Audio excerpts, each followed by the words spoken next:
Nama saya Tina Rahmataka dengan NIM 430402000125. Nah, di sini saya akan mereview sebuah drama Korea yang berjudul It's Okay That's Love. Genre drama ini adalah kesehatan mental. Di sini dikuak habis tentang kesehatan mental, seperti contohnya schizophrenia, OCD, gangguan kecemasan, atau anxiety, dan lain-lain. Pemeran utama dalam drama ini adalah Kang Hyo Jin sebagai Ji Hae So.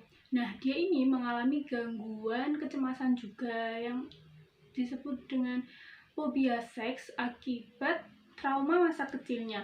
Nah, di masa kecilnya dia ini melihat ibunya sedang berciuman dengan laki-laki lain selain bapaknya.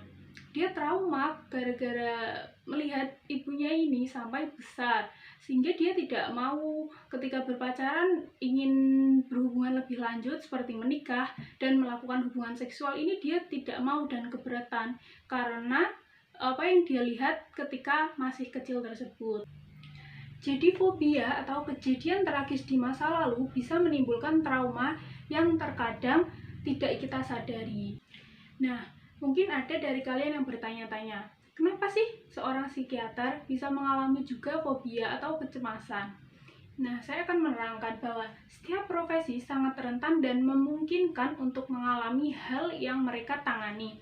Sebagai contoh nih, dokter penyakit dalam yang menangani kanker bertahun-tahun, tiba-tiba dia divonis kanker setelah menjalani praktek dokternya selama 30 tahun.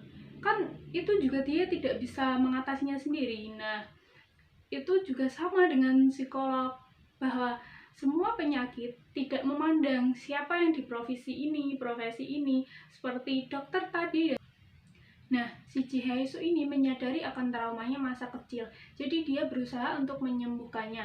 Pada suatu saat, dia dipanggil oleh acara stasiun TV dan bertemu dengan Jo In Sung atau Jang Jae-hol di acara TV tersebut yang membahas acara yang sangat panas gitu. Dan akhirnya mereka bertemu kembali dan menjalin hubungan. Jang Jae-hol ini seorang penulis dan DJ terkenal yang mengidap penyakit OCD dan schizophrenia. Suatu saat si Ji Hae So ini menyadari bahwa Jang Jae-hol punya trauma akan mendapatkan perlakuan kasar dari ayah tirinya dan kakak kandungnya. Pada saat itu si Jang Jae-hol melarikan diri ke kamar mandi, sebuah kamar mandi yang kotor dan jelek, yang membuat dia berlindung dari ayahnya karena saat itu di sebuah desa yang sangat pelosok. Sejak saat itu, Jang Jae-hol selalu menganggap bahwa kanan kirinya itu kotor, sehingga dia sering mencuci tangan dan tidur di kamar mandi karena merasa aman di dalam kamar mandi tersebut. Pada suatu ketika, si Jang Jae-hol ini menemukan di mana kondisi ayah tirinya itu ditusuk, dan saat itu keputusan hakim mengarah kepada kakaknya yang divonis selama 14 tahun. Si Jang Jae-bom ini, kakaknya, tidak terima karena dia tidak melakukan. Saat si Jang Jae-bom dikeluarkan dari penjara, si Jang Jae-bom menghampiri Jang Jae-hol dan melakukan kekerasan terhadapnya, sehingga dia berusaha untuk mengingatkannya apa yang terjadi dulu saat ayahnya memukuli mereka. Nah, si Jang Jae-hol ini terpaksa menutupi apa yang dia lihat karena itu mungkin yang terbaik bagi dirinya dan kakaknya, sehingga dia mengalami kecemasan yang mengalah ke schizophrenia.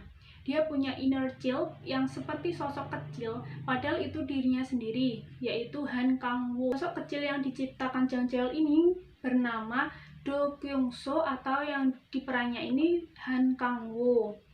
Peran ketiga Do sebagai Han Kang-woo, dia adalah sosok imajinasi yang membuat Jang Jae-hol menderita schizophrenia. Pertemuan pertama mereka yaitu saat acara fan meeting, dan ketika kakaknya si Jang Jae-hol atau Jang Jae-bom ini menusuk Jang Jae-hol dengan garpu di lehernya. Pada saat itu si Han Kang-woo ini, sosok yang dia ciptakan sendiri, muncul sebagai fans. Pada akhirnya Jang Jae-hol ini menganggap Han Kang-woo sebagai adiknya sendiri dan melindunginya dari kekerasan ayah tirinya atau ayah dari Han Kang-woo. Kalau dilihat-lihat, si Han Kang-woo ini memiliki peran sama seperti Jang Jae-hol saat kecil. Dia dipukuli ayahnya dan ibunya juga dipukuli. Dia berusaha melarikan diri dari siksaan ayahnya, dari ibunya, dan Jang Jeol menemukan itu sehingga dia tertangkap kamera CCTV dan diketahui oleh si Ji Hae-soo bahwa ternyata dia mengidap skizofrenia. Di sini terlihat bahwa si Jang Jeol sedang memukuli ayahnya Han Kang-woo. Namun, saat terlihat di CCTV berbeda, dia memukuli angin dan tanpa seorang pun. Ji Hae-soo ini tinggal di kontrakan yang dihuni oleh 3 orang. Yang pertama Ji Hae-soo, yang kedua Jo Dong-min, yang ketiga Lee Kwang-soo sebagai Pak So-kwang. Nah, si Jo Dong-min ini merupakan psikiater senior yang tinggal bersama serumah dengan Ji Hae-soo dan Pak So-kwang yang tidak lama disusul dengan Jang Jeol.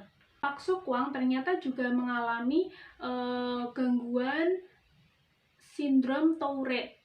Teman Ji Hae-soo ini mengalami sindrom Tourette, yaitu gangguan saraf yang menyebabkan penderitanya melakukan ucapan atau tindakan yang sama berulang kali dan tidak diinginkan. Pak So-kwang ini di dalam drama ini sering bersin sehingga menyebabkan hubungan dia dengan pacarnya selalu tidak lancar. Ini adalah Pak So-kwang yang mengalami sindrom Tourette. Yang menarik dalam drama ini yaitu dalam satu rumah tersebut terdapat dinamika psikologis yang menarik, bahwa Ji Hae-soo yang mengidap fobia seks, Jo Dong-min yang setelah bercerai dengan istrinya tapi bisa akrab kembali, dan yang ketiga yaitu Pak So-kwang yang mengalami sindrom Tourette, yang keempat disusul dengan Jang Jeol yang mengalami OCD dan skizofrenia. Bahwa itu skema psikolog yang menarik dalam hubungan drama ini. Yang bisa diambil dari drama ini adalah ternyata semua orang memiliki trauma dan memiliki neurosis masing-masing. Bahwa semua orang pasti memiliki anxiety atau kecemasan. Buat kalian ini drama recommended banget buat yang mau cari tentang OCD, skizofrenia, fobia, dan lain-lain. Ini bisa menonton drama ini. Oke, thanks. Assalamualaikum warahmatullahi wabarakatuh.